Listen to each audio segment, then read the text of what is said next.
اور یاد رکھیے گا کہ ظہور امام مہدی رضی اللہ تعالیٰ عنہ سے پہلے یہ فتنے اس قدر شدت پکڑ جائیں گے کہ نعیم بن حماد نے حضرت سعید بن مسیب رضی اللہ تعالیٰ عنہ کا فرمان نقل کیا ہے کہ شام میں اتنے فتنے برپا ہوں گے کہ ایک مقام پر جو ہی فتنہ ختم ہوگا دوسرے مقام پر شروع ہو جائے گا۔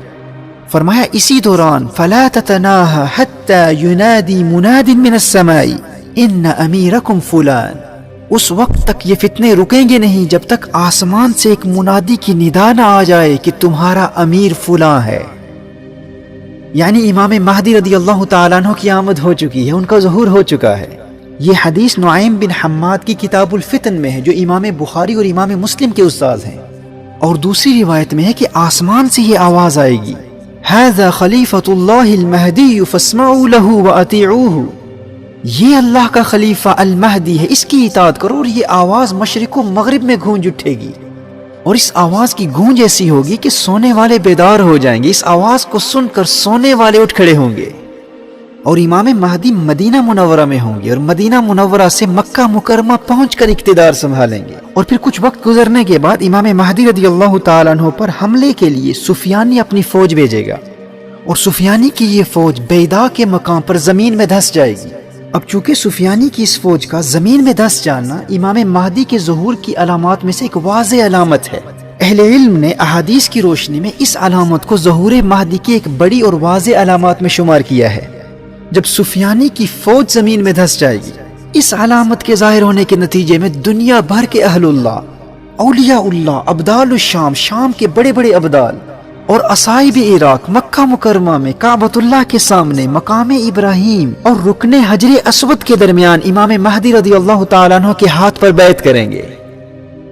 اور حضرت عبداللہ ابن عباس رضی اللہ تعالیٰ عنہ کی روایت کی روشنی میں اصحاب کہف بھی امام مہدی رضی اللہ تعالیٰ عنہ کے مددگاروں میں شمولیت کے لیے آ جائیں گے۔ اور امام بدر الدین عینی علیہ رحمہ نے عمدۃ القاری صحیح بخاری کی شرح میں اپنی تحقیق کی روشنی میں اس حدیث کی سند کو مرفوع لکھا ہے۔ اور آگے چل کر دجالی فتنوں کے مقابلوں کی تیاری کے حوالے سے میں کلام کروں گا کہ کس طرح ہم اپنے آپ کو تیار کر سکتے ہیں۔ اگر ہم اس وقت زندہ ہوئے یا ہماری اولادیں اس وقت موجود ہوں تو دجالی فتنوں سے بچنے کے حوالے سے ہماری حفاظت کے لیے روحانی اور مسنون طریقے کیا ہیں۔ اس ضمن میں سورۃ الکہف کی اہمیت اور سورۃ الکہف اور اصحاب کہف کا جو آپس میں باہمی ربط ہے، اس پر انشاءاللہ آگے چل کر تفصیل سے کلام کروں گا۔ تو میں امام مہدی رضی اللہ تعالیٰ عنہ کے ظہور سے پہلے کی اور بعد کی چند بڑی واضح علامات پر کلام کر رہا تھا۔ اسی طرح منصور جو کہ اہل بیت میں سے ہوں گے اور ان کا لقب الحارث ہوگا، اور اہل علم کے نزدیک یہ منصور امام مہدی رضی اللہ تعالیٰ عنہ کے بھائی یا چچا زاد ہوں گے، اور ان کی دائیں ہتھیلی پر ایک سیاہ تل ہوگا، اور وہ اس وقت مشرق کے آخری کونے میں ہوں گے اور اہل خراسان کے ساتھ مل کر امام مہدی کے حق میں سفیانی سے براہ راست مقابلہ کریں گے۔ اب اس چچا زاد بھائی کے حوالے سے روایات میں بہت اختلاف ہے، آگے چل کر میں اس کی وضاحت کروں گا۔ اچھا دیکھیے، سفیانی کی فوج جب اللہ کے عذاب کا شکار ہو کر زمین میں دھس جائے گی، اس کے بعد کے زمانے میں جب اہل اللہ امام مہدی کے ہاتھ پر بیعت کر چکے ہوں گے اور عام مسلمان بھی امام مہدی رضی اللہ تعالیٰ عنہ کے ہاتھ پر بیعت ہو چکے ہوں گے، پھر وہ وقت آئے گا جب امام مہدی رضی اللہ تعالیٰ عنہ سفیانی سے جنگ کے لیے روانہ ہو کر حد شام تک سفر کریں گے، اور سفیانی کو گرفتار کر کے امام مہدی رضی اللہ تعالیٰ عنہ کی بارگاہ میں لایا جائے گا، اور امام مہدی رضی اللہ تعالیٰ عنہ سفیانی کو قتل کریں گے، اور یہاں امام مہدی رضی اللہ تعالیٰ عنہ کے ذریعے سفیانی کی تباہ کاریوں، فسادات اور ظلم و ستم کا سلسلہ ختم ہو جائے گا۔ اور پھر دنیا یہ نظارہ بھی دیکھے گی کہ زمین اپنے جگر کے ٹکڑے سونے کے ستونوں کی طرح ظاہر کرے گی۔ کعبۃ اللہ میں جو خزانہ مدفون ہے، امام مہدی رضی اللہ تعالیٰ عنہ اسے نکال کر فی سبیل اللہ تقسیم کریں گے۔ امام مہدی کثرت سے لوگوں میں سونا اور چاندی تقسیم کریں گے، اور لوگ اس قدر دولت مند ہو جائیں گے کہ کسی کو کسی چیز کی حاجت نہیں ہوگی۔ عوام میں استغنا اور بے نیازی اور زمین کی برکات کا عالم یہ ہوگا کہ خشک لکڑی خشک زمین میں بوئی جائے گی تو وہ سبز ٹہنی بن کر پتوں سمیت نمودار ہوگی، اور مال و دولت کی کثرت و فراوانی اور مسلم دنیا کی اکانومی کی عروج کا عالم یہ ہوگا کہ زندہ لوگوں کی یہ تمنا ہوگی کہ کاش وہ لوگ جو تنگی کے زمانے میں دنیا سے چل بسے آج وہ زندہ ہوتے اور اس منظر کو دیکھ لیتے۔ اللہ اکبر۔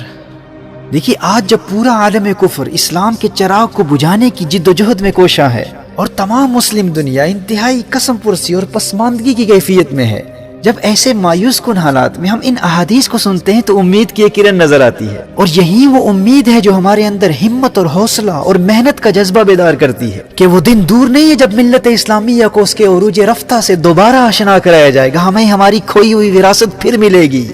جامع ترمذی کی حدیث ہے، فرمایا لا تذهب الدنيا حتى يملك العرب رجل من اہل بیتی۔ سبحان اللہ، فرمایا یہ دنیا اس وقت تک ختم نہیں ہوگی جب تک میرے اہل بیت سے ایک مرد عربوں کا حاکم نہ بن جائے۔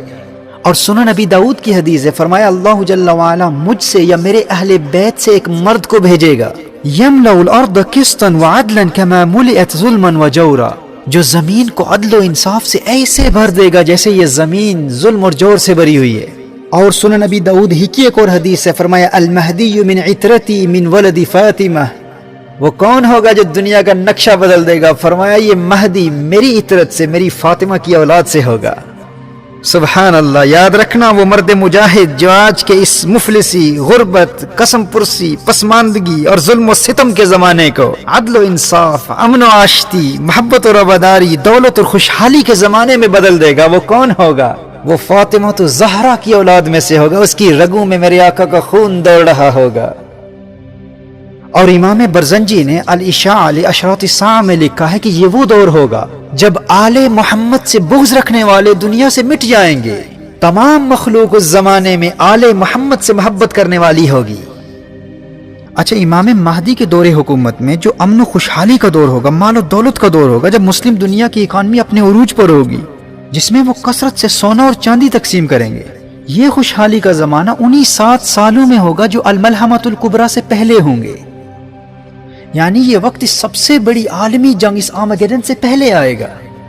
اور اس الملحمۃ الکبریٰ کے بعد کے زمانے میں امام مہدی رضی اللہ تعالیٰ عنہ قسطنطنیہ بھی فتح کریں گے اور روم کو بھی فتح کریں گے، اور فتح روم اور قسطنطنیہ کی فتح تک دجال کا خروج نہیں ہوگا۔